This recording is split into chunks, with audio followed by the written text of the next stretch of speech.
वो अक्सर ऐसा देखा गया है कि घर का जो शरारती बच्चा होता है, जो नालायक बच्चा होता है, उससे सब लोग थोड़ा सकुचाते हैं, थोड़ा संकोच बड़े बुजुर्ग भी करते हैं उसको कुछ कहने के लिए, उसको कुछ नसीहत देने के लिए। और कई बार बैलेंसिंग एक्ट के चक्कर में जब उसको नसीहत देते हैं तो थोड़ा सा ज्ञान जो शरीफ बच्चा घर का होता है उसको भी दे देते हैं। ये सर्वथा गलत है, ऐसा नहीं करना चाहिए, लेकिन ऐसा अमूमन देखा गया है। कुछ ऐसा ही काम इस देश के चुनाव आयोग ने किया है। नसीहत देनी थी भारतीय जनता पार्टी को विषाक्त और सांप्रदायिक बयान न देने पर, ऐसे गंदे भाषण न करने पर, लेकिन साथ ही साथ ज्ञान दे दिया, नसीहत दे दी कांग्रेस को कि संविधान को खत्म करने और अग्निवीर जैसी चीजों का राजनीतिकरण ना करें। ये कौन सी नसीहत है?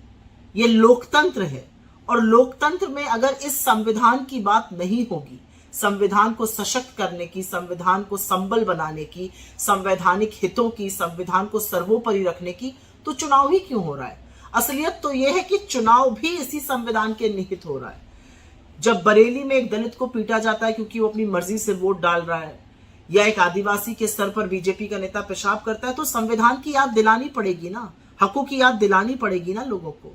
तो संविधान पर चर्चा नहीं होगी तो चुनाव कराने का ही क्या मतलब है? दूसरी बात कही गई अग्निवीर पर ना बोले। अरे क्यों ना बोले अग्निवीर पर?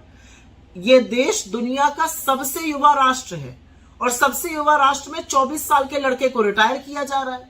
और रिटायर करने से ना ही सिर्फ सेना का मनोबल तोड़ा जा रहा है, बल्कि हमारी सरहदों की सुरक्षा, हमारी भूभाग की अखंडता के साथ और इन बच्चों के भविष्य के साथ खिलवाड़ किया जा रहा है। सेना को भी ठेके पर चला दिया। 73 साल का प्रधानमंत्री 5 साल का टर्म और मांग रहा है, लेकिन 24 साल के लड़के को घर भेजने की तैयारी है। क्यों है भाई? सियाचिन की हाड़ कांपती ठंड और तपते रेगिस्तान में जो सैनिक खड़ा होकर इस देश की सरहद, इस देश की सुरक्षा कर रहा है, उसको आप बोल रहे हैं 24 साल में तुम रिटायर हो जाओ। और खुदा ना खास्ता अगर इनको कुछ हो जाए तो ये शहीद भी नहीं होंगे। और ऐसी अग्निवीर पर हम बात ना करें, वो अग्निवीर जिसने लोगों को उद्वेलित किया हुआ है। तो मैं एक बात का शुक्रिया अदा करना चाहती हूं कि अंततोगत्वा चुनाव जो है वो युवाओं के हक पर, संविधान पर, आरक्षण पर, ऐसी चीजों पर, मूल मुद्दों पर आकर रुक गया है। हमें यह बताने का साधुवाद कि अगले 2 चरण इस संविधान को बचाने की मुहिम को और तेज करना है, इस संविधान को सशक्त करने की आवाज को और बुलंद करना है। अगर लोकतंत्र में संविधान पर बात नहीं होगी, युवाओं के भविष्य, उनके हक पर बात नहीं होगी, तो बात होगी क्या? चुनाव का मतलब क्या है?